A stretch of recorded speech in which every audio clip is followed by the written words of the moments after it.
Okay, welcome to the second, or I guess this is really the first real episode of Movie Dudes. I am Alec, And I'm Phil. and today we're going to be talking about Run Lola Run, which is a German film from, I think it was 98. Hold on, let me check the back of the box. I have the letterbox page in front of me. It's 98. Oh, okay, yeah, so it's 98. Mm-hmm.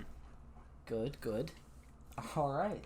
So, I guess let's just start talking about it. Yeah. So, well, I guess we should kind of explain what the plot of the film is, just in case someone doesn't know. And well, just also something that I thought about. If anyone watching this podcast has not watched the film but wants to see it, you should probably watch it before you listen to the podcast, because we're probably gonna spoil the film for you. Oh, we're gonna spoil it a lot. Yeah, we're gonna talk about everything that's going on. So better watch it before you listen to this podcast. But if you don't care and you just want to know what the story's about, also, do you want to explain? Yeah, I guess I should explain. I mean, I'm the one who recommended it. Sure. Let's see. So yeah, the movie's about it's about a girl named Lola and her boyfriend Manny, who through some, I think it's diamond trade or drug trade, I'm not sure. Through some deal that he did, owes 100,000 marks to a guy, just like a, I don't know what the word would be, just like a very tough guy that will kill him if he doesn't have the 100,000. Yeah. So he basically calls up Lola and he's like, "Look, I need you to get 100,000 marks to me in 20 minutes." And the film follows, okay, so now we're gonna get into spoiler territory. Yeah. I guess just right off the bat, that would make sense. Yeah, let's go ahead. So, okay. The film follows 3 distinct 20-minute intervals of Lola trying to get the 100,000 and either failing or not failing. Yeah. And it kind of works in like a sort of time loop. Yeah. Almost. It kind of reminded me of like what's that Bill Murray film? Groundhog Day? Groundhog Day reminded me of Groundhog Day, but if Bill Murray was not conscious about the loop. Kind of like that. So, well, what did you think of the film? Okay. I first saw the film in my one of my film classes last year, because we had in my first semester we had a class that was basically just, hey, let's watch a movie and then talk about it every Tuesday and Thursday, which is awesome. Yeah, no, it was a great class, especially during quarantine, because Yeah. you didn't really have to be in, like, I guess school classes, whatever. Mm-hmm. But so what we ended up doing was we watched Run Lola Run one of those days, and it was fun. Like, it was just like, it's just a very fun movie. I think I immediately kind of like gelled with it, especially just, I guess, from the moment she started running, because I was like, oh, this is cool. Yeah. I really, it's just a fun movie. Like, I watched it earlier today in preparation for this podcast. And yeah, I mean, it was fun again. Mm-hmm. Like, it wasn't as great the first time. It wasn't as great as the first time I saw it. Right. Yeah. But it's like very close to the same level of quality, which must just be like a first time back watching it kind of thing. Mm-hmm. And which by the yeah. way, I feel I should mention this before we get too deep into discussion. Oh, sure. In the video version of this podcast, you'll be able to see, cardboard boxes in the back. I'm on a slightly different camera angle than I was last time. I have the Blu-ray that I have, which was given to me on Christmas by a very good friend of mine named Miles. So thanks, I have Miles. the Blu-ray, right? Yeah, thanks, Miles, for giving me this really cool movie. I have it on a digital tire inflator that I just have in my apartment for whenever my tire goes flat. Mm-hmm. So that's the best thing I could find to prop it up. I promise that when I move, I'll have a much better setup for this. Right. Yeah. I also tried to. Yeah. I also. Yeah. What's that? As you can see, well, not you right now, but as the audience can see, Right. I kind of try to do something with the background with some lighting. I think it looks kind of good with like considering the webcam that I have. But yeah, so I don't know if you had anything else to add. I guess not really. Before we get into the discussion. All right. Well, I might as well, since you told your story of how you first heard of the film. I had kind of a similar story where I had a class where we had to film a scene, and a scene of like two people running at each other. And as an example, she gave us, she showed us a scene of Lola running, and that's the first time I heard about the film. And I remember that I was, I thought it looked kind of weird, especially with the very like techno German music from like late 90s. But also, there was this scene where she goes on the stairs with the like the weird animated sequence, and I kind of thought like, what's that about? That's a weird film.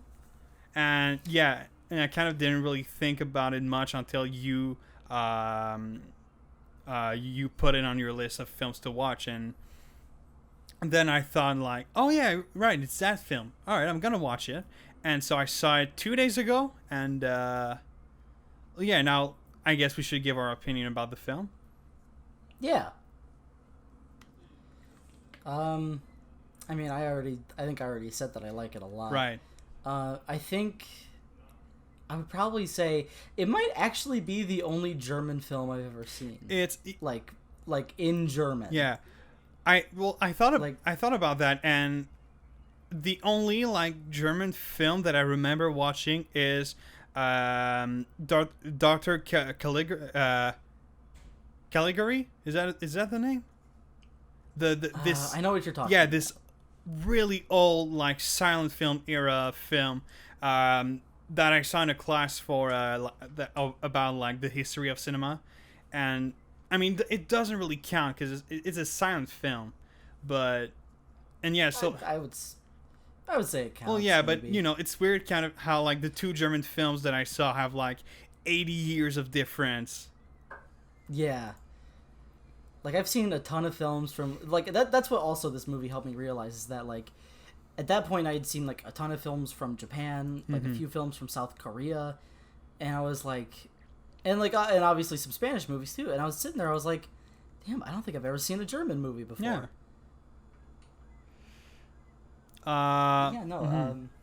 Yeah, it was just a good experience is watching this movie. I like it a lot. Yeah. It's just fun. Yeah, it is. Well, so I guess I should talk about my opinion. So I'm just gonna go ahead and read the review I gave on Letterboxd, which is just damn, that movie fast. Which is one of the deepest reviews I ever wrote on Letterboxd. I'm really proud about it. Thank you very much. But yeah, no, that movie is just so much fun, and it's I say it's fast, like. It's so the pace of the film is just so fast all throughout the film. It's also like I thought about it. It's really short. It's like 80 minutes. Yeah, it is very short. Like I didn't realize it until I was rewatching. I'm like, it's only like an hour and 19 minutes. Yeah, I think is the runtime, which is crazy. It's really short. Because like the last few movies I watched, which I recently went through, the World of Wong Kar-wai box set from Criterion. Every movie in that box set is like an hour and 40 to 2 hours. Right. So like I was, used to those longer movies, and then when I put this in, I was like, oh yeah, this movie is not very long at all. Which I mean, I guess makes sense considering the entire film is a loop of the same 20 minutes. Yeah. But yeah, I think it definitely did a lot with the short runtime. And so, yeah, another thing that I noticed with the film that I thought was really interesting is that, as I mentioned in the last episode, I'm a really big Edgar Wright fan, and all of the film, like any scene of the film, really reminded me of Edgar Wright's movies. That's a good point. I don't think I ever really noticed that. Yeah, it's no, but I mean, I don't know how much this film could have had an impact on Edgar Wright, because I know that when the film came out, he wasn't really I don't he hadn't made Shaun of the Dead yet, and he I think he was still like just a random guy working at the BBC. So I guess this film kind of had some kind of impact on his directing style. It probably did. Now that you mention it, Yeah. Yeah. But I guess another thing I noticed this time around was how much detail is packed into like every scene of this movie. Mm-hmm. Yeah. Like you get moments like I don't know. There's the part that amused me the first time I really watched it, which like every time she always bumps into like the same three people and sees like how, and you can see like how their fates like play out in each separate like timeline. Every time it's something completely different. Like the lady with the baby, the first time she ends up dying, and the second time she ends up winning the lottery and becoming rich, and it's just. And then the third time she becomes like a born again Christian. Yeah. It's like Then there's the girl who she like gets into a car accident, becomes paralyzed, and then in another timeline she becomes like a BDSM partner with the banker guy. And then there's God, what was the third thing? It was I don't remember. There was also the guy with the bike. Yeah, the guy with the bike. Yeah. And no, I remember when there was the first like flashbacks. Well, no, not flashback, but that first sequence like that. I just saw like, why is the film showing me this? Is it relevant to the story? Do I have to remember that? And then there was the second loop, and I was like, oh, I guess it does not. Okay. It's just a neat little more playing with time. It's just because this movie likes to do that. Yeah. There's another really great thing that I love, and that it's at the end of the first two loops. We're shown these like drenched in red scenes of Manny and Lola, probably like after sex, I think it is. Yeah. But like they're laying in bed and like they pose like questions to each other, like what is Manny says like what would you do if I died? Yeah. And what did Lola say? I think she kind of just says something like, "Do you really love me?" or something. Yes, that's it. Yeah.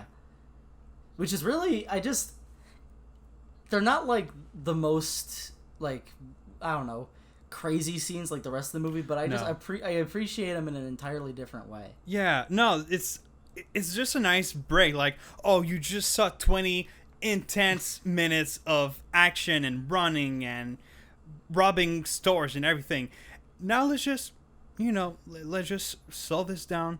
Let's just have a nice scene. Well, let's just have a much slower scene of them in the bed talking about life, which is nice. There's this other thing that for the life of me I can't remember the details specifically, but I was watching the movie, or this was in my my class that I watched the movie in. We had like discussions after every movie that we watched, and one of the discussion points that the professor brought up was the man in the ambulance. Yeah. Which I didn't really think much of the first time I saw it. I was very like puzzled by it. My professor, though, I think he said that his theory was that it was like her biological dad, which is very odd. Okay. Which is odd because her adopted father, reveals that during a certain point in the movie, says that dad died before she was born. Mm-hmm. But who's that guy in the ambulance? Why does she enter and like hold his hand and then his heart suddenly gets steady? Yeah, it's someone else. I don't quite know if this is correct. But like I think he also said that it might be the bank guard who has like a heart attack in the third timeline. Does he? Because, like, when Lola runs away from him after exiting the bank, or not even exiting, just passing by it, you can kind of hear his heart kind of, like, strain a little bit. Because, like, for whatever reason, it zeroes in on his heart sound, and you just hear, like, a bump, bump, bump, bump, bump, and you just hear it go, like, really weird. Oh, all right. So I think if they were to add that detail in, because, like, he's never shown again after that moment. Unless it's the same actor as that ambulance guy, which it might be, and the solution is really simple, and I'm just stupid. But I don't know. That's, all I remember is that my professor made that point very, like, strong, that we should look out for that. Well, that's funny you mentioned that, because you know what I thought when I watched the film? What's that? Because, like, all right, it's not like an actual thing that I have, but when I watch movies, I kind of have trouble remembering the faces of the characters, so I don't know. That's funny. I actually have problems remembering names. Oh yeah, well yeah, that as well. But I think like faces sometimes are a bit more difficult to remember. So when I first saw it, I thought it was the her adoptive father's like colleague, I guess, who runs into Lola with his car. And then later the film gets into a car accident with Lola's dad in the car. So I don't know why I thought it was him. Shoot, you might be right. And like I'm not too sure. right until you mentioned that, I was convinced that it was him. It's okay. I'll look this up after the recording. Yeah. Or like when I'm editing this, I'll look it up and see if we're being stupid or if it's left ambiguous. Yeah. So then, who knows? I guess for those who are watching the video podcast, there's gonna be like the answer on the screen. So yes. Yeah. So, well, you when talking about that, we mentioned her dad. So I just wanted to say, because when I first watched the film, that I thought, all right, I'm gonna have to talk about that. What a fucking piece of shit! Oh my god, that is such a hateable character. Yeah, he is not a good man. Oh man, like it's such an interesting moment too, because you know, him and his mistress are talking. Yeah. And she says like, I'm pregnant, and he goes like, oh, that's great, and then Lola interrupts. But then in the next segment, we see a world where Lola didn't interrupt that discussion at that time. And you can see her, and we're able to see that conversation continue. She says, but it's not yours. Yeah. And then, in the third segment, he goes, like, Lola doesn't interrupt at all. And instead, it's him this time that goes, like, oh, this is really great. I think they're interrupted, actually, by the guy arriving, who usually in the other segments got into a car accident. Mm-hmm. So that guy comes, it's... knocks into that conversation, which, she then has a look of, like, hesitation on her face, like, I have to tell you something, and he's like, we'll talk about it later. But we know what that is now because of the other timeline. Mm-hmm. I don't know. This movie plays with like, the butterfly effect in so many different ways throughout the entire, like, just even through different timelines. I love how this film... I mean, this film is basically a time travel film, but the time travel in itself is never mentioned in the film. Yeah. Which I think it's so cool. It's just like the director being like, no, never mind. I don't want this to happen. Let's rewind. Yeah. There's other parts too, like other details. Is like, I didn't notice until my second viewing. Mm-hmm. But there is, in the beginning, there's footage of dominoes. Which kind of plays into the, like, one thing knocking into another influences whatever. Right. Like one event happening causes another. And then there's something else I noticed, like, I think the first time I watched it is Manny teaches her how to disengage the safety on a pistol. Mm-hmm. And then in the second segment, when she's robbing the bank, she disengages it after the guard says, you don't know how to use that. Uh-huh. Which is so cool. I actually didn't even think about that. That's really cool. It's so cool, but it also, plays into the way of, like, that doesn't make any sense. How does she know how to use a gun? or like how does she is she able to, like, does she know what happens in the other segment? Yeah, no, it's really nice. Like those like so cool. fun little details. Oh, I love that kind of stuff. This movie's full of them. Like yeah. even in certain scenes, like actors that we saw like a little bit ago will like be in the background. Like I noticed that a couple times, which is really cool. Yeah. And now I think I might have to rewatch this film like at some point. Oh, for sure. Yeah.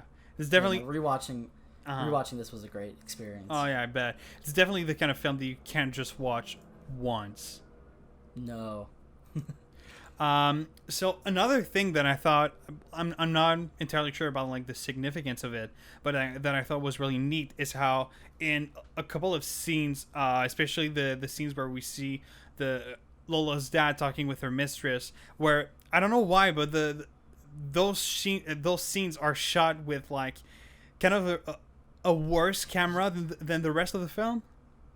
Yeah, I was gonna mention that. Yeah, the movie plays with like a few different kinds of I guess like filmmaking, because like there's, you know, Lola's scenes where it's just her or Manny, and it's like really kind of like very like it's like an HD, it's a regular camera, right? It's a regular movie camera. But then the dad scenes, or like pretty much any scene that kind of focuses on a side character, is shot with like a lower quality of film on a camera that doesn't capture as good a picture as the other one. And then the flashbacks, or like the flash forwards whenever she touches somebody or like directly involves, like those 3 times with the other people, that's done in like flash photography. Yeah, which is so cool. Those scenes are really fun to watch. But when I first saw the first scene with the dad talking with her mistress in the worst quality, I thought it was like kind of the director trying to make it look like a soap opera. Because you know, those kind of like boring, cheap romance shows.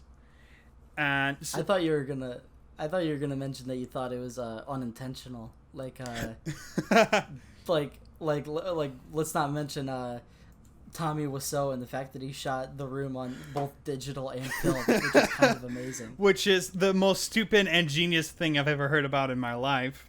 It's so dumb. They had to create they had to actually physically make a new rig. Yeah, for 2 cameras. A rig that had never been created before, and that's never been created. Never needed to be. No one's ever thought, "Oh yeah, I'm gonna use the both of them." No, everyone's just been like, "Oh, it's film or digital." But he was. Yeah. Oh man. Even in this film, where it's like obviously like some parts are a little bit more. I don't know. Was digital filming around in '98?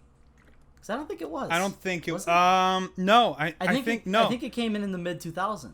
I think the first film that was shot completely in digital was The Phantom Menace, which was a year later. No, never mind. It wasn't that. No. I saw a video talking about that. It was a French film called, I think it was called Vidocq, the name of the film, which is like, yeah, no, there it is. It's it was like a big marketing thing. It was released in 2001, and it was a big thing like, oh, this film is the first film in the history that was entirely filmed in digital.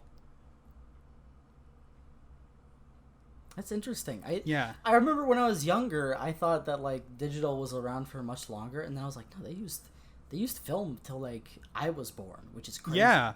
No, they used film for so long. And they still do today. Like, oh yeah, there's a lot of Dunkirk that still do. Like Christopher Nolan keeps using film for like all of his films.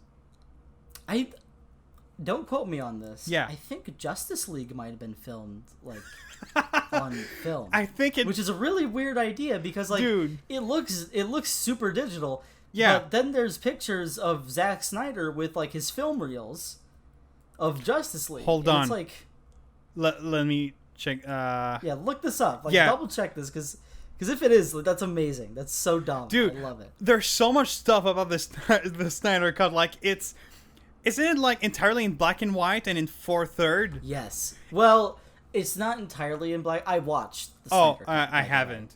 I watched the whole thing. Really? Yes, I did, and it was worth it because it's All not right. a bad film. Oh, okay. It takes the absolute garbage pile that is the original Justice League cut and turns it into a movie with actual characters, which is really nice. All right. Because there's like no joke, there's like 30 minutes worth of cyborg scenes that are cut out of the regular movie that make him that give him an actual character arc, which is really nice because he's a good character. But anyway, so the Justice League Snyder Cut is in 4:3 and is completely like, it's not completely black and white. It does have drowned out colors though. Okay. It's not as vibrant as the other one. Characters don't look as stupid as they do in the original cut, which is really impressive to me. The fact that he made Steppenwolf look like a decently menacing villain other than a CGI gray mess. All right. But yeah, no, I don't know. I could talk. I don't know if I ever want to, eventually, maybe like in a year or so, we should talk about this Snyder Cut on here or something. Yeah. But at the same time, that would require me to both rewatch the Snyder Cut and the original Justice League, which is not something I want to do anytime soon. Yeah. Because that's like that's 6 hours all in all. Maybe one day, but one day. Yes. Right now, I don't want to do that. So I found the information that I was looking for. So at first, he wanted to film the film in IMAX, but he couldn't because I don't know why, but he couldn't film it in IMAX. So he opted to shoot the film with a 35 millimeter camera. I mean, good on him, I guess. Yeah, I mean, at this point, fair enough. Fair enough. It's, obviously it's a lot less practical, sure. Yeah, but I mean, if you want to do it, hey, be my guest. I mean, we make fun of Zack Snyder, but at the end of the day, it's just a director who had a vision for his film and tried his best to do it, which I can only respect. No, I respect Zack Snyder. I don't love some of his movies. No. But I respect him a lot. I've only seen all the DC movies he's done. I've seen 300. I've seen Watchmen. I've seen Man of Steel. Oh yeah, no, that one's not good. Yeah. All the DC ones he's made range from like terrible to pretty good in the case of the Snyder Cut. Oh wait, hold on. I forgot he made Batman vs Superman. I saw that one. It sucked. That one is I hate that one. Jesus Christ, that movie. Man. But yeah, no, like there's that. And then I liked Watchmen quite a bit. Yeah, it sounds nice. And then 300. A lot of people like 300. Did you not like it? I hated it. I hated 300. You hated it? Really? Why? It was so boring. Oh. It was so boring and so bland. And I get that Zack Snyder's kind of like that's kind of his style, is like drowned out colors. Yeah, I guess. Which can work sometimes. In 300, it just looks disgusting. I don't know. Maybe there's something I didn't see in it when I watched it like 3 years ago. Yeah. But like, at the end of the day, I just don't like that movie very much. Right. Can I just say one last thing about Zack Snyder, and then we can go back to Run Lola Run? Which is, I don't know if you saw that video. It's such a funny video that was filmed pretty recently, like when the world started to reopen like 2 months ago. And there was a guy that was doing a stand-up comedy show.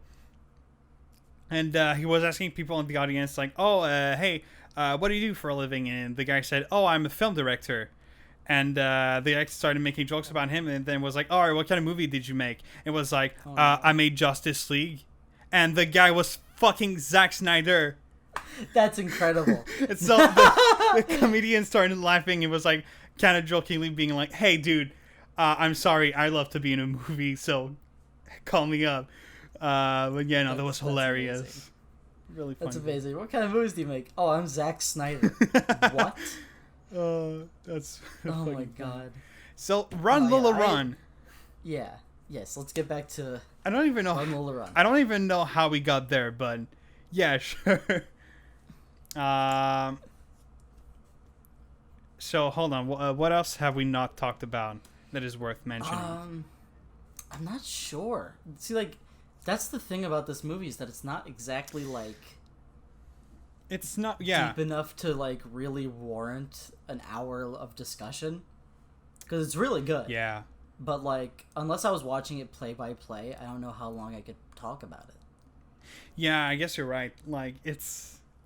Well, that's something that I thought about. Like, wouldn't it be funny if we made a podcast about a film and the length of the podcast is longer than the length of the movie? That'd be funny. Well, the podcast we filmed, our first episode, at least the raw footage length is longer than most movies. Well, yeah, but that's different because we talked about Yeah, no, if we- over 20 movies. Yeah. So No, if we talked about, I don't know, like if we talked about just any movie longer than the regular runtime, that would be funny. that would be really I can't funny. I can't really even envision what that movie would be. Yeah, I don't know. I can't think of a movie that I could talk about for this long, like a single movie. Yeah, I can't either. Yeah. So is there, I guess, really anything else you want to mention about Run Lola Run? Hold on. I'm thinking about it. I'm not really sure though. I don't really think there is.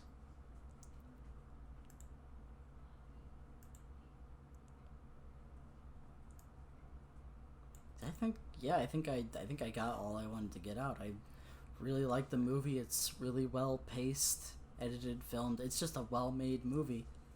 Yeah. And I don't know, if we get into, I guess, a rating section at the end of this, I'd probably give it like a low 9 maybe.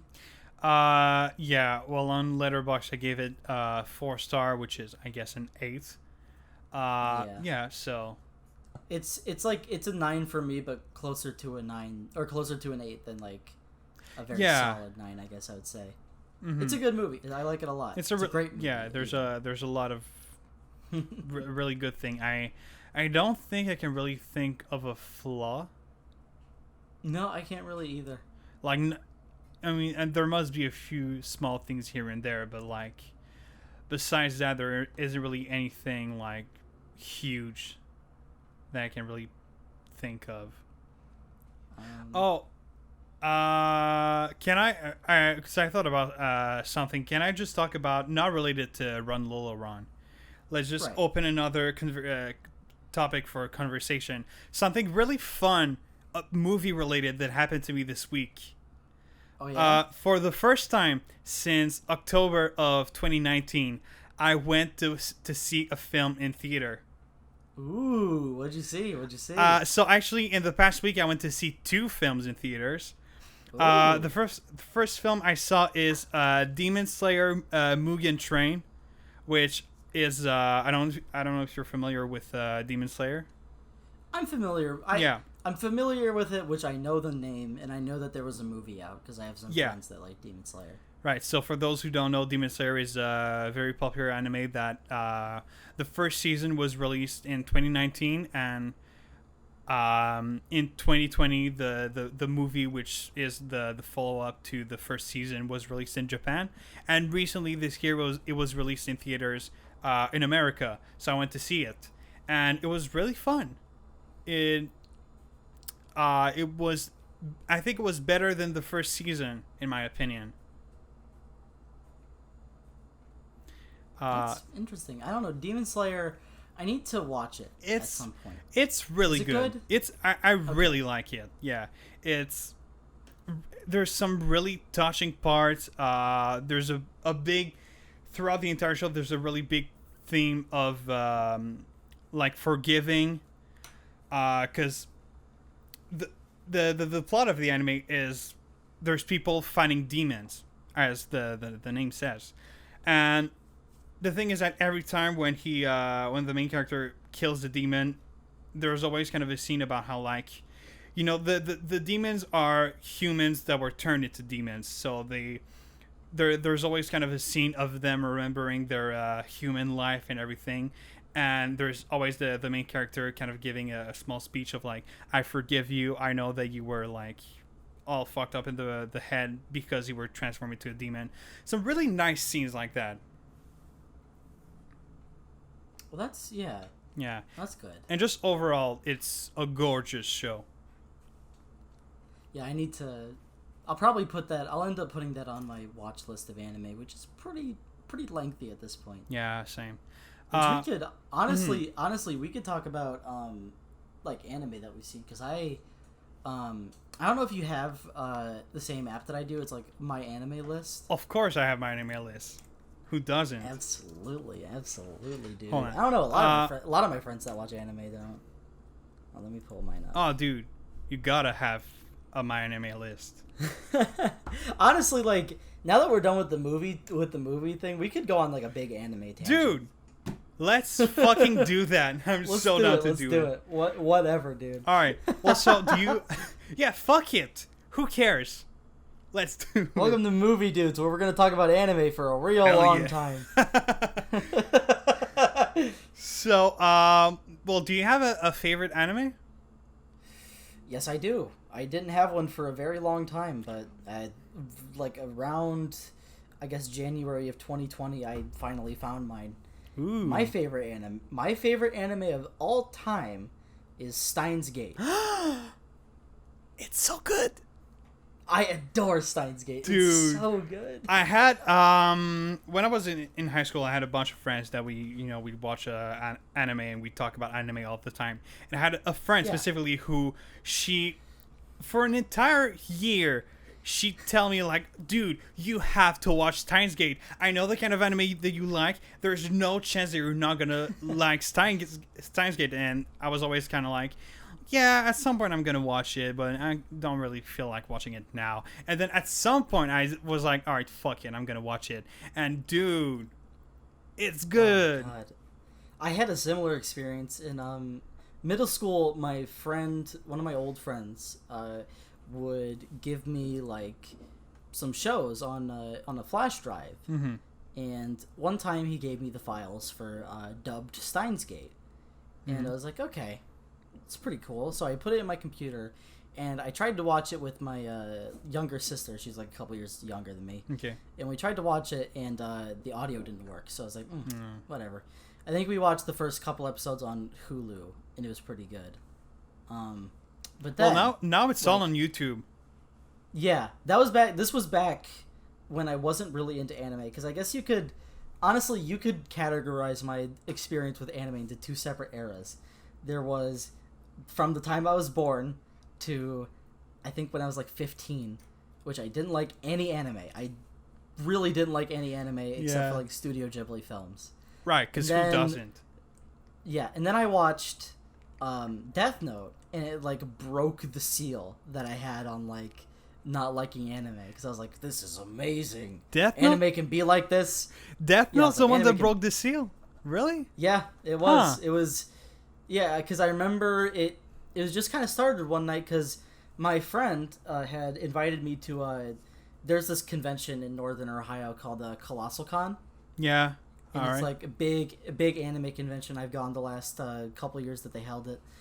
In 2019, my friend invited me to it, and I was like, okay, I should try and watch an anime to like really brush up, or like trying to like at least get into something. Yeah. Before I go there, and so I decided to watch Death Note, because my sister had really gotten into it, and she was bugging me to watch it. So I was like, sure.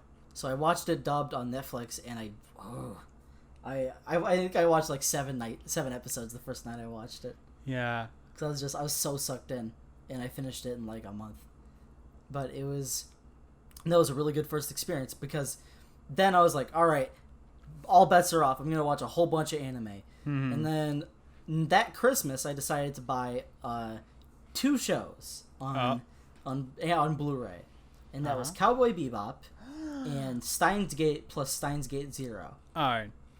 So I have all of it. So and all right, I watched Steins Gate, and it's a masterpiece. I really, honestly, I could talk about that show for a while. It's really good. Well, so for me, but yeah, Yeah. Yeah, what's your favorite anime? My favorite anime is, well, I don't know if you know it. It's an anime called Clannad After Story. Oh no, it's Clan Head? Oh no, it's heartbreaking. I've heard nothing but sad things about Clan Head. It is so sad. It's really sad. So Clannad After Story is like the second season of Clannad. And so it's basically like Clannad is when they're all in high school and having fun, and After Story is when they're not in high school and sad. That's basically how you describe it. Fantastic. And there's just, well, the main character, like, there's always so much bad stuff happening to him all the time, and he's just overall a sadly unlucky man. And there's three scenes in particular that I can't think of that like are some of the saddest scenes I've ever seen, like not just in anime but just in media in general. Yeah. I want to add it to my list, but I don't know if I want to because then I'll get sad. Yeah, again. so it's been a really long time since I've been emotionally wrecked after an anime. Long time. What was the last time? Oh, I think Evangelion put me out of commission for a while. I was like, yes. There's just the story of a couple characters in general is kind of like, oh Jesus, I need to stop for a little bit. But I guess a good idea to just kind of like, I don't know, get ourselves acclimated with what we think about anime in general is just go through every anime I've ever watched on Anime List. Well, so how many do you have? I have like maybe 20, maybe right. like 15. Oh well, I have more. I have 35. Oh Jesus, dude, that's nothing. My brother has like, I don't know, 200 or 300. 200 or 300. No, I haven't even watched 200 shows in my life. Same. Anyway. That's insane. No, he's seen more anime than I'm ever gonna watch, I think. That's crazy. Yeah. So I guess I'll just Yeah, so I can go through like just like or I guess I'll go bottom to top of like the best I've ever the worst to the best I've seen. Yeah. So let's see. I have it up on my phone. So at the very bottom is the only show I've ever dropped, and that was Darling in the Franxx. Oh, all right. Yeah, you mentioned that last time. Yeah, which is a very recent show by I don't think it was the same studio as Evangelion, but it took a lot of inspiration from it. It's not in the good ways either. Okay. Yeah, it's the studio that made what how is it called? Gurren Lagann. Yeah. Oh, you're right. Yes, you're right. Yeah. I don't know. Eventually, I think I mentioned this whenever I mentioned it last. I want to finish it and just like get my thoughts about it out there because, oh boy. But then above that is the first full season I saw of an anime, which is It Wrong to Pick Up Girls at a Dungeon? And which is all right, not good. All right. Can I say, if I ever meet someone who's never watched an anime, and I have to find him a good anime to start with, this anime is never gonna come up in my mind. Like, I'm never gonna think, oh yeah, that's a good one to watch first. It is so funny you watch it because I have a friend and I love him. I love him to death. He's a great dude. Right. But almost every anime he's ever suggested me has been just bad. He's the one who suggested I watched. He's the one who I suggested I watched this one, and Darling in the Franxx. And wow. I think we watched the first couple episodes of Prison School as well, which wasn't too bad. It wasn't too bad. It still wasn't good. But like, so yeah, all right. I would say I'll give a rating along with every one of these. So like, Darling in the Franxx, what I watched, it was 2 out of 10. Is It Wrong to Pick Up Girls in Dungeon? 4 out of 10. The other show he showed me, the first season of Date Alive, which is also 2. Or not, no, which is also 4 out of 10. Yeah. It was just not that great. Hmm. Above that is I watched this at the most recent Colossal Con, which happened earlier this month, or I guess earlier in June when this will be released. Mm-hmm. Which is Fruits Basket. Oh, the original one? No, the remake. Yeah, the 2019 remake. All right. And it was okay. I don't know if I'll ever continue it, but it's pretty okay. There was like watch parties instead of the usual like rave that they do. Yeah. So like we just had watch parties, which was neat. Then above that we have Fooly Cooly. Oh, I gotta watch that one. Which I didn't finish it. I don't know why I didn't, because it's only like 6 episodes. Yeah, it's short. It's good. It didn't really gel with me that well. I really do think I need to rewatch it. Above that is let's see, Toradora. Have you ever seen that one? No, but I know about it. It's a cute little show. It's like I would say it's like a 7 out of 10. It's a very cute little show. I liked it. Yeah. What's above that? Beastars is like an 8 out of 10. Dude, all right. Can I be that show? It's a really close second favorite anime. Really? There's a lot of stuff that I love so much, like especially it's the first anime I ever watched that I thought like, all right, the director is a genius. It's so well made. It's so it's not really the right word, but it's so well shot. Yeah, which like the way it was produced is like one of my favorite stories of production ever. Because like what they did was they would get the voice actors on like a makeshift stage, and just put mics all around them. This is for the Japanese version anyway. They didn't do this for English. So, and they would have them act out the scenes, and then they'd animate them in 3D, which usually a 3D anime doesn't look good. This show looks amazing. Yeah, dude. And it's beautiful. It's just a really well made show. Yeah. And I have a lot of friends that like, or like a lot of people I know when I'm like I don't feel it's funny. I don't feel comfortable bringing up that I really like Beastars in front of a lot of people. Yeah, I get it. At first glance, it looks like a total furry bait show. Like, yes. It's so like immediately like that's the idea you have, and you're like, oh no. But it's so much more than that. It's so much more than that. It's really good. Yeah, it's what? Yeah. For those who don't know what Beastars is, think like Zootopia but for adults. Yeah, think Zootopia but like darker. Zootopia but with sex. Yeah. That's what it is. That's another thing whenever people are like, isn't that show just like furry sex? And I went, no, but also you're not 100% wrong. Yeah. I mean, yeah, there is, but like it's more than that. It's not. It never feels like sexual. Yeah. Almost. It always feels a bit uncomfortable because it's meant to. It's meant to. Mm-hmm. Yeah.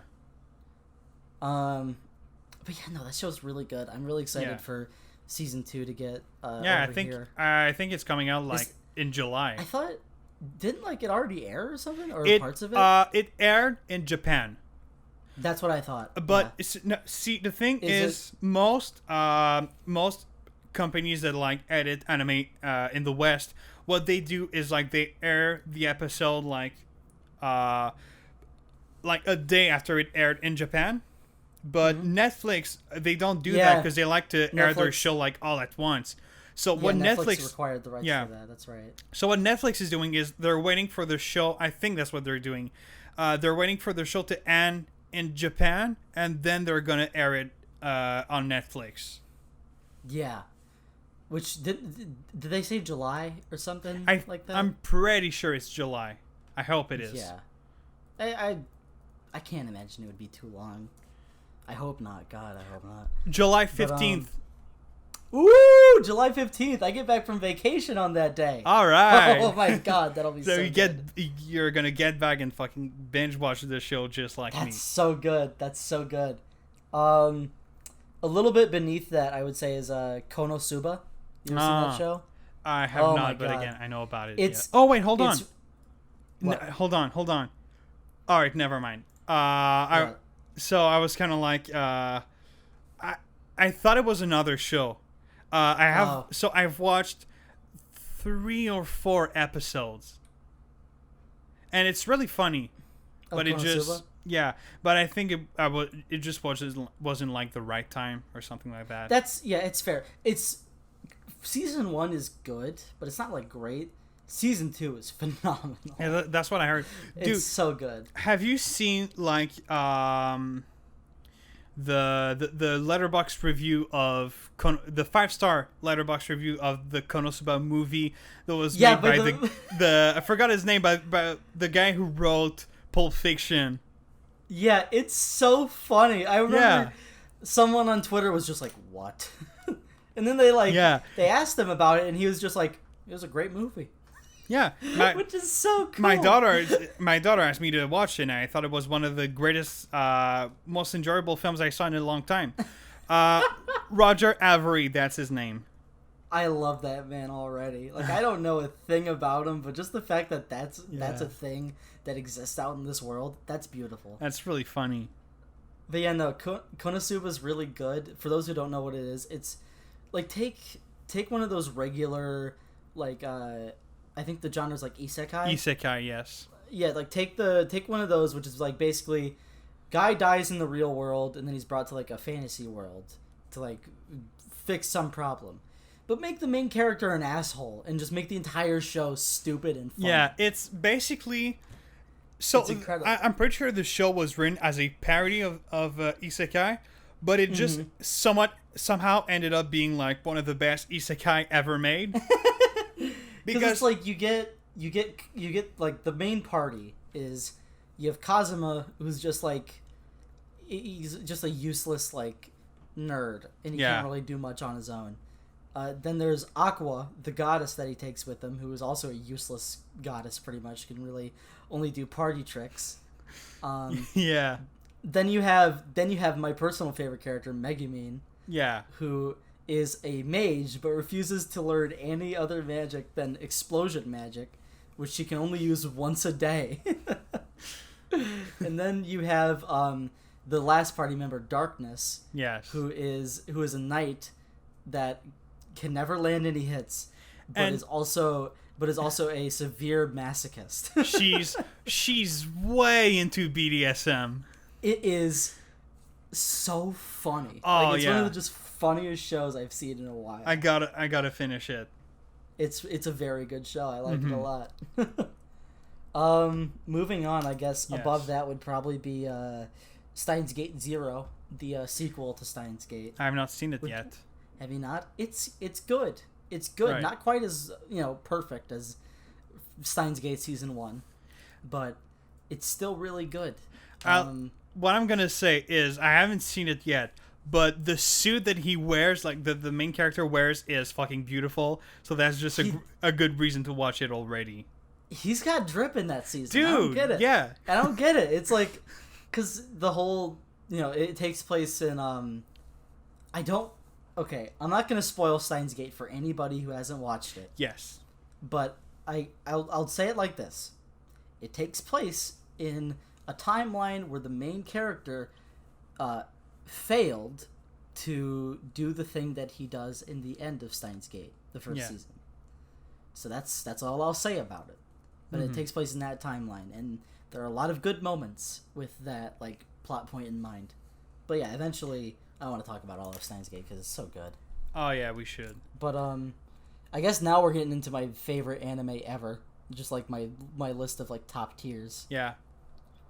Which is obviously Cowboy Bebop is up there in the upper. It's like the upper echelon. Like it's the number 1 anime on my watch list. You can't you really will never find anything quite like Cowboy Bebop. Both in quality and just in how it's made. It's like, I'm pretty sure it's gonna sound stupid as fuck, but it is true. I think I'm really gonna like the vibe. No, it's an amazing vibe. That's not stupid at all. The vibe of Cowboy Bebop's incredible. Yeah. It's the ultimate, like, and this might just be because like I know that vibe from like late night Toonami and like stuff like that, but it really is the ultimate like 3 a.m. show to me. Like it's the show to like it's the show to put on. Everybody's asleep. You're awake for some reason. And you're just like, I'm just gonna watch Cowboy Bebop. Yeah. And it's such a good show. But yeah, no, it's really good. Above that, which is a show I did not expect to love nearly as much as I do, is Kaguya-sama, Love is War. Oh, yeah. I adore that show. I saw the first episode. It's so dumb. It's basically, it's like Death Note, but if you took like the mind games, or if you took the element of like, I'm gonna catch you and then you're gonna die too. I want to make you confess your love to me. Yeah. Make that the reason they're doing the mind games. And it becomes something magical. And also, like, I mean, I can't believe we've been talking about anime this long, and we haven't even mentioned one of my favorite parts of anime, which is the opening. Oh my god! Because Jesus. J-rock and J-pop is like one of my favorite genre of music in general. Oh, like same that, here. That and musical theater, and it's like 80s J-pop, like city pop. Jesus Christ, that could. Dude. Well, yeah. If I could ever listen, like if I ever had to choose a genre of music to listen to the rest of my life, I'd probably choose city pop. Because I can't get enough of it. Right. No, I get that.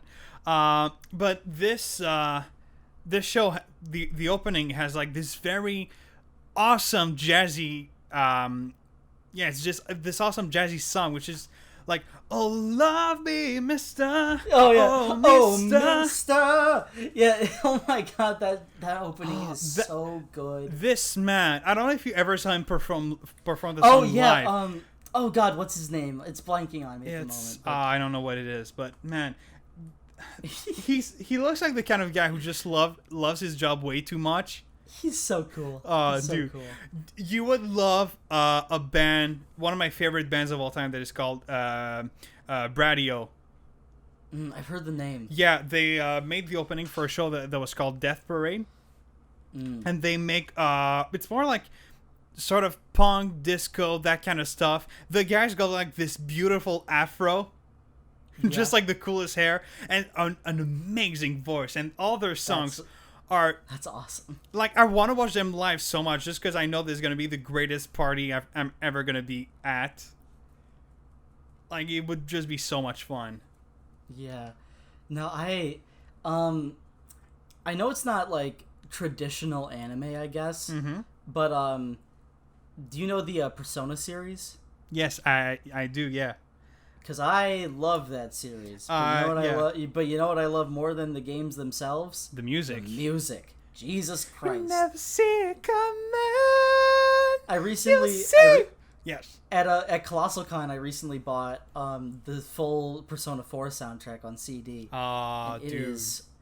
It's incredible. Like you really can't beat Shoji Meguro as a composer. I know, right? It's just like every song in there is just beautiful. Like it fits every motif that he tries to go through. Like Persona 5 is like jazz, Persona 4 is like rock, and then Persona 3 is like hip hop. It's all so perfect. Yeah.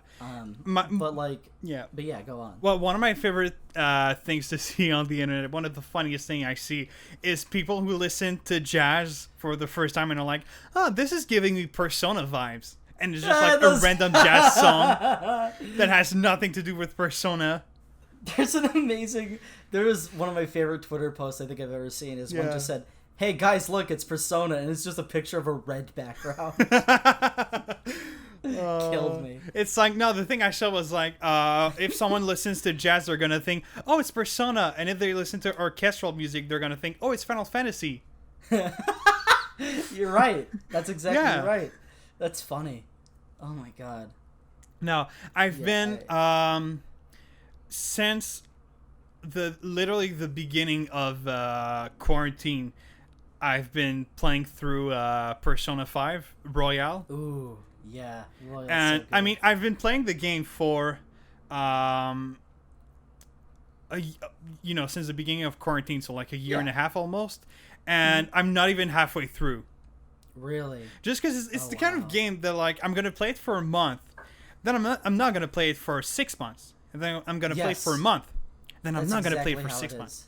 Yeah. So my Persona journey was like, I think it was like a little bit after he was announced for Smash at the Game Awards in 2018.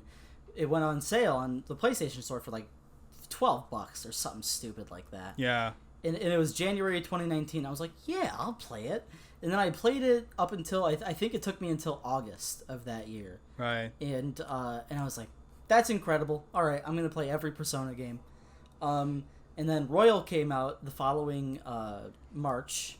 I pre-ordered it. I have the collector's edition. I'd bring it up on camera, but it's in a box over there.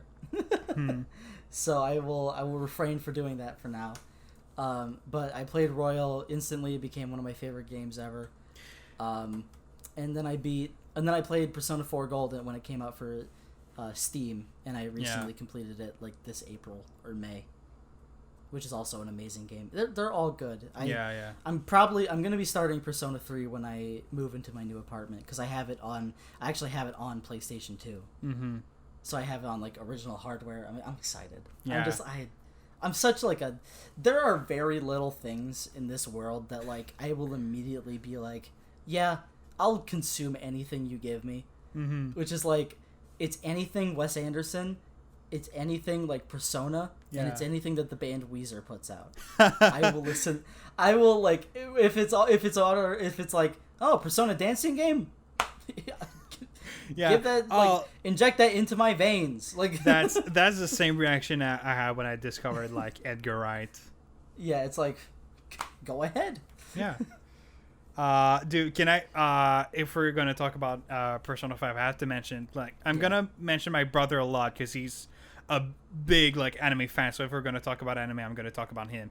And he's he also plays a lot of video games. And considering video game, he's an actual maniac in the sense that he is gonna complete every single game that he plays at 100% so he can get the platinum trophies. Oh, and madman. The only games that I ever like. Yeah. Every game that I ever like 100% complete are platformers. I will never like Celeste, Mario. Like I recently, when the Mario 3D All Stars pack came out, I completed every one of them just so I could see if I could do it, and I did.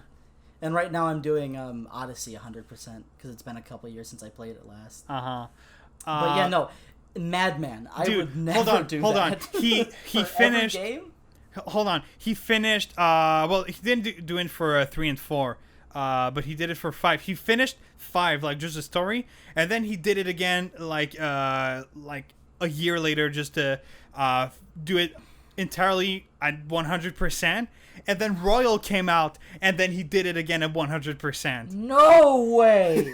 And it's like, that's a madman right there, dude. No, like something he's gonna play games. Like I remember when he platinumed Dark Souls 2, and he was doing stuff that like, you know, he was clearly not having fun because he was doing really like repetitive stuff and grinding over and over, and it was like, why don't you keep doing this yourself? And he was like, because I have to. So no, the only time I ever dropped like a Mario game to complete was Mario 3D World.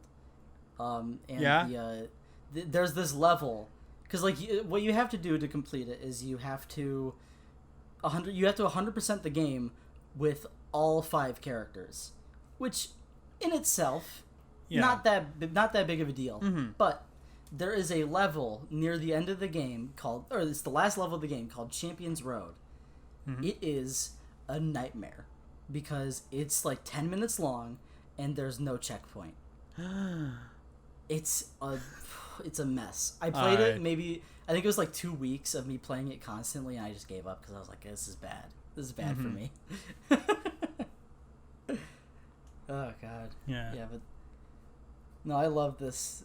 Like I guess to finish off anime, because we went on a bit of a tangent, I think the other favorites I have are like, just name off the top of my head, like Death Note, obviously, Evangelion, obviously, Steins Gate, obviously. I can't really think if I'm missing any. Like, let me take a quicker look. oh, I'm stupid. Yeah. JoJo's Bizarre Adventure. That's the other show that I love to bits. Oh yeah, I remember we talked about that off cam. Yeah. Well, yeah. And as I said when we talked about it, I only watched part 1 and like the 3 first episodes of part 2. It took just to show you how much like those seasons are kind of like a little bit, I don't know, just like not as engaging as it gets. Literally, like, it maybe took me like, I think, an entire summer to like slog through 26 episodes of part 1 and part 2. Yeah. And then it took me a month to get through all 49 episodes of the third part. And then it took me like another month to do part 4 and then another month to do part 5. It's like those, like, I would watch them every day. Like every day it would be like, because I would have this is back in high school, so I'd have like an art class in the morning that I wouldn't really have to pay attention to, so I would just do paper mache or something stupid and like watch JoJo on my phone. I would do that for months. For an entire semester. That was my life. Best semester of my life. Yeah. No, I gotta watch I gotta finish part 2.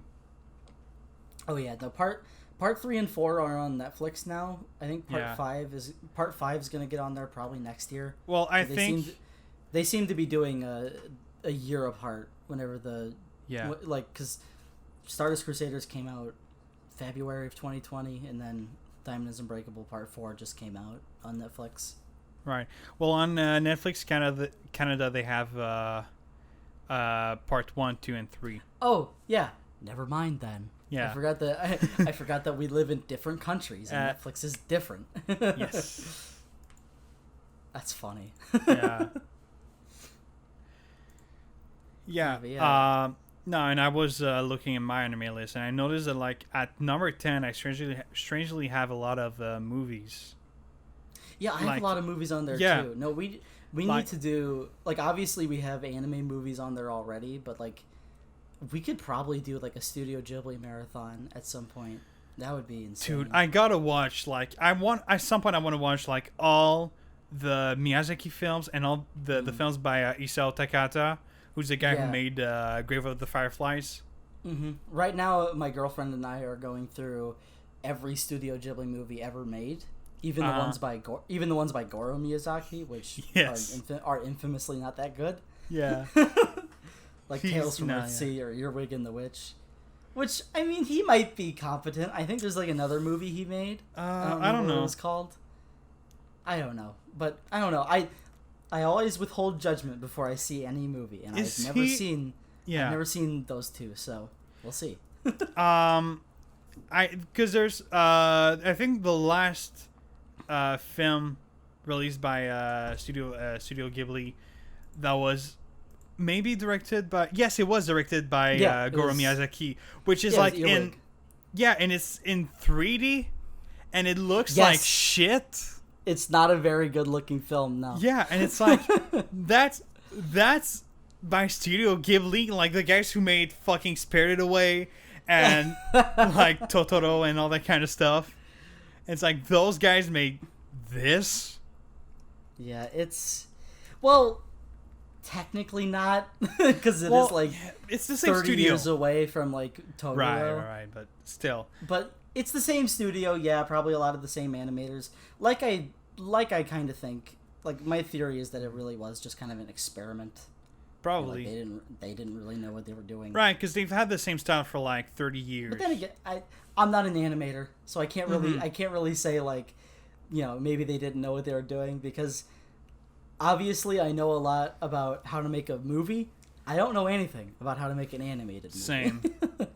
So when I say I like an animated movie, that is mostly subjective. Like it's either gonna be from like objective. The really only way I could say is like story structure, like how it's written.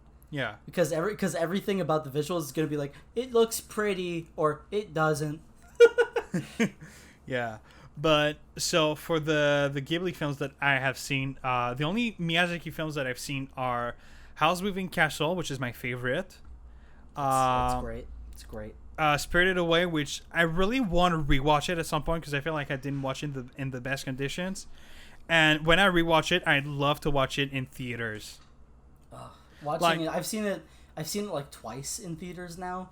It's an experience. Yeah, it's so good. And no, I've seen 4. So I've seen those 2, and the other 2 that I've seen are Castle in the Sky, which was the first one I saw, and it was a bit forgettable, I thought. It's not great, but it's still good. Yeah, it's still pretty good. And I still saw Princess Mononoke. I have not seen that one yet, actually. It's nice. I like it. Yeah. Hold on. Let me pull up the Ghibli list because I've seen most of them. I know that because there was a period of time when what was it? There was a period of time when my local theater was showing a Studio Ghibli film a month. And, dude, that's cool. That was when I watched most of them.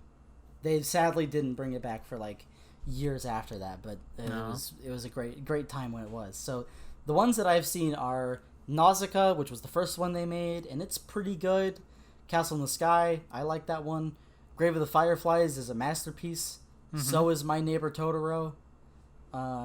Porco Rosso is a really interesting one. Have you ever heard of Porco Rosso? Yes, it's like the one that I'm the most curious to see. Pigman pilot, and he's hilarious. It's a really funny movie. It looks nice. It's so like mystifying to my friends and I on how good that movie is. Mm-hmm. Yeah, then there's Pompoko. I've seen Pompoko. I don't like Pompoko. Really? Because it is 2 hours long of tanukis doing nothing. And I swear to God, it feels like a 3 hour long movie. Then again, I saw it in theaters, so maybe there's something to that. Maybe it's like maybe I was there and it felt longer. I don't know. What else we got? Spirited Away. Obviously, I've already talked about that movie at length. I like it. Here's the most underrated Studio Ghibli film, I think. Yeah. The Cat Returns. The Cat. It is a 75-minute, very short movie, but it's the cutest thing I've ever seen. It's it's adorable because it's about this like high school girl who like rescues a cat from getting hit by a bus, and the cat's like, "You're cool. I'm gonna go take you to marry my prince." And then he turns her into a cat and takes her to Cat World, and it's so dumb, and I love it. Oh, that sounds nice. It's just nice. I really can't wait to rewatch it with my girlfriend because I sing the praises of that movie so often. It's it's very goofy, and I like that a lot. Yeah, it's but that's Studio Ghibli. Like that's a cool thing to live in Canada. Netflix Canada has basically every single film from Studio Ghibli. Yeah, I think we talked about that last time because it's like you guys have it on Netflix, we have it on HBO Max. Right. Which I don't know. Okay, do they have Grave of the Fireflies on Netflix over there? In Canada? Yeah, because that's the only one that's not on HBO Max. We apparently don't. Yeah, because I think, if I'm not mistaken, I'm pretty sure another studio or another like distributor owns the rights to that. Well, could it be Disney? Because I know that Disney exported a lot of Studio Ghibli movies to America. Yeah, Disney owns a lot of them. Yeah. Disney owns every single one of them except for Grave of the Fireflies. Oh, that's Grave weird. of the Fireflies is on Hulu over here. Yeah. Which it's Hulu is like a Fox affiliate, so maybe that's how they got on there. I don't know if it's owned by Fox. Don't quote me on that. I don't know. But yeah, I guess just finishing it up, I've seen I guess the most recent one I saw was obviously this Howl's Moving Castle. We didn't even mention that. Mm-hmm. We did, but it's my favorite. It's to me Studio Ghibli's like third masterpiece behind Studio Ghibli or behind Spirited Away and Totoro. Mm-hmm. Like it's up there with the greats. Yeah. All right. And then I was gonna because you mentioned like second to Spirited Away and Totoro, and it's like my brother has been telling me that I have to watch Totoro for so long, I'm really curious to see why everyone loves it so much that I don't seem to really get it. Here's why I like Totoro. Yeah. It feels like a different kind of movie for Ghibli. Because a lot of Ghibli movies are very, like, epic, very, like it's very cinematic. There's a lot of stuff going on. Yeah. But Totoro scales it back.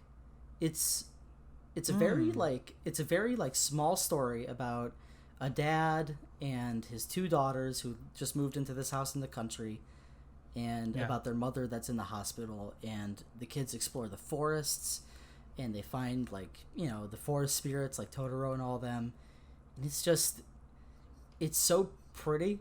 It put me in a really good headspace because I was watching it with my girlfriend and she fell asleep, and we were watching it on my little laptop in my dark room, and I was just sitting there watching it, and I was like, this might be the best thing ever. I was like, this is so amazing.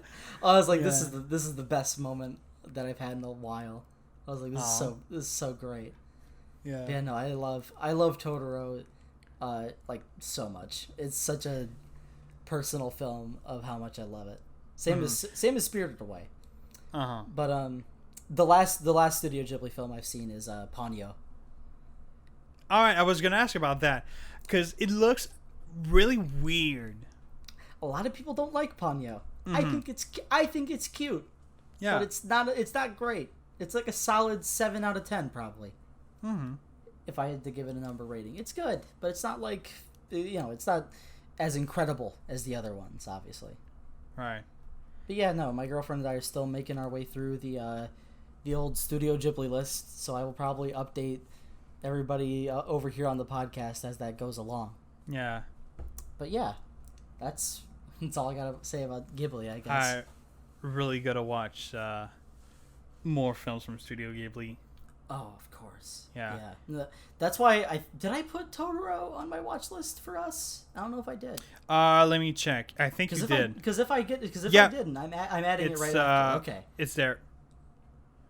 Okay. Did you hear the story about how, like, Miyazaki, his wife forced him to go into retirement because she thought, like, you can't keep working until the day you die. That's not a life to live. And then he was in retirement for a couple of years, and then his wife was like, all right, you're miserable. You have to get back to work. You can.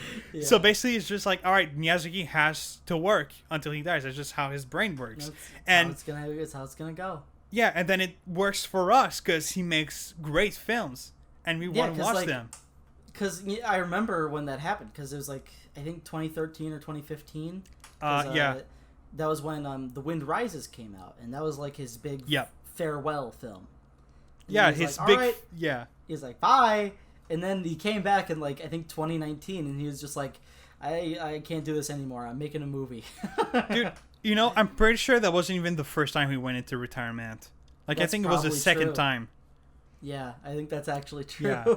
But, you know, without having seen it, The Wind Rises really feel like a farewell from Miyazaki, since it's really like, you know, it's a film about planes, and it's a globally known fact that Miyazaki is passionate about planes. Yeah. And, you know, Studio Ghibli, the word Ghibli comes from a model of plane. Really? I didn't know that. I feel like I've heard that in the past, but I just didn't remember what it was from. Mm-hmm. No, he's like, I don't know why. He's just really a big fan of planes. That's just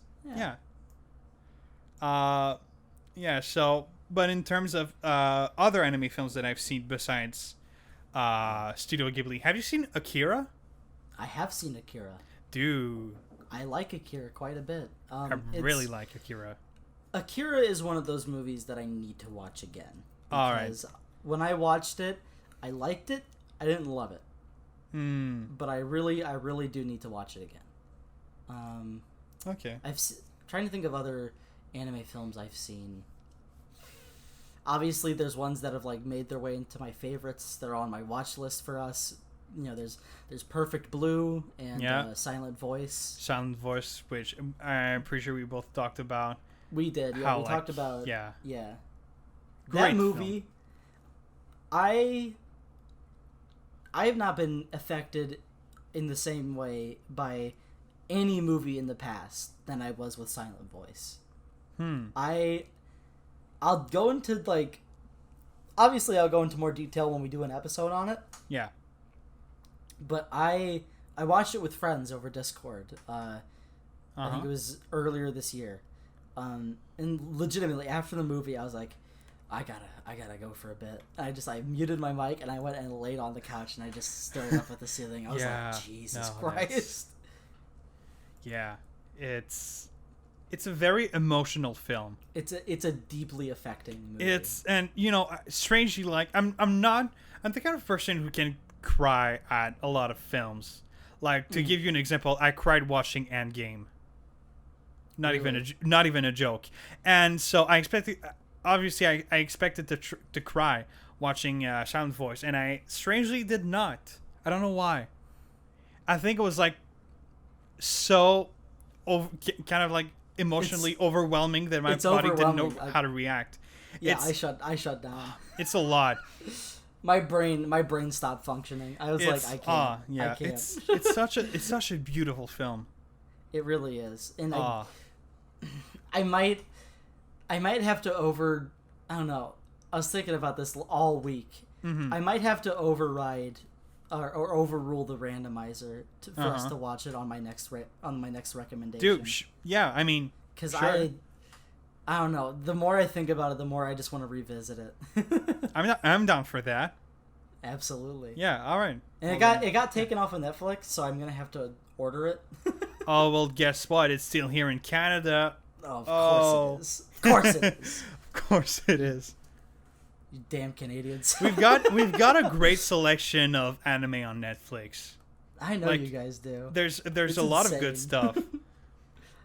Yeah. Also, another anime film that I really like is Paprika. Ooh, which I know you mentioned Perfect Blue. Mm-hmm. Yes, it's by the same guy. I need to. Yes, Satoshi Kon. I have all of his movies on one of my Amazon lists to pick up eventually. Yeah, it's because I really like Inception, and I've heard that basically this oh shit, hold on, I just realized that my webcam stopped recording. Oh, how long?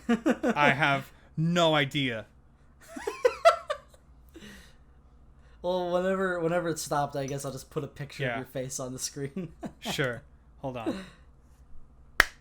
All right. We're back. We're back. All right. So, what was I talking about? You're talking about Paprika? Yes. So, I really liked Inception, and I've heard for a while that there was, Christopher Nolan was really inspired by Paprika to make Inception. And so I thought, all right, yeah. Well, there's a lot of shots. I don't know if you've seen Inception.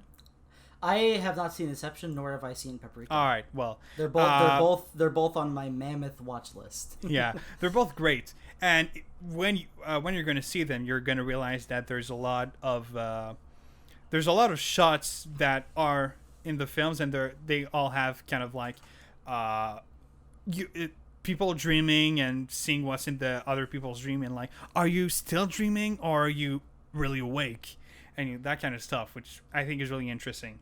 And so I decided to watch it. Now I was just blown away. Like, Satoshi Kon really was a master at his craft. He's gone way too soon too. Oh, way too soon. Like, no, when I watched Perfect Blue, I was like, this is amazing. And then I found out that night that he died, and I was like, oh. I was like, come on, dude. Dude, he died at like 50. Yeah, because he had, I think all of his work was Perfect Blue, Paprika, Tokyo Godfathers, Millennium Actress, and the season-long anime Paranoia Agent. Yeah. I'm probably forgetting one. Yeah. And I think they were all made in like the span of 10 years. It was like 1998 to like maybe 2012. Yeah. And it's like, it's crazy how the guy had such an impactful career and such a great career. In such a short amount of time. Like, yeah. Like, really, obviously, like, what was that? Like, give or take, like, 14 years? Like, obviously, that's a decent amount of time. But, like, that's nothing compared to like the 50 years that Scorsese or someone like that has been in the business, or even Miyazaki. Mm-hmm. But like his work was extremely impactful, and I am really excited to watch the rest of them. Yeah, and I really have to watch. I've heard so much good stuff about Perfect Blue. Oh, it's so good. Like really, that's another episode, same as Silent Voice, that I'm really excited to do, because I love Perfect Blue as well. Yeah.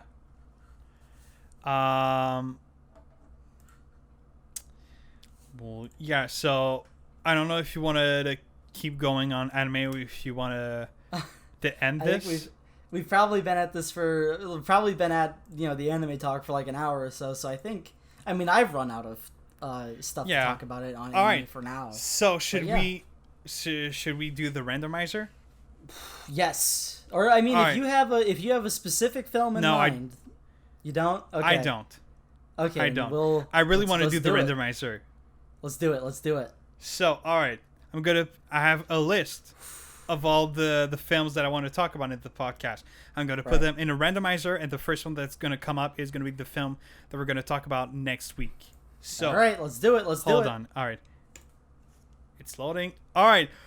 Holy fucking shit. The film that we're going to talk about next week is House.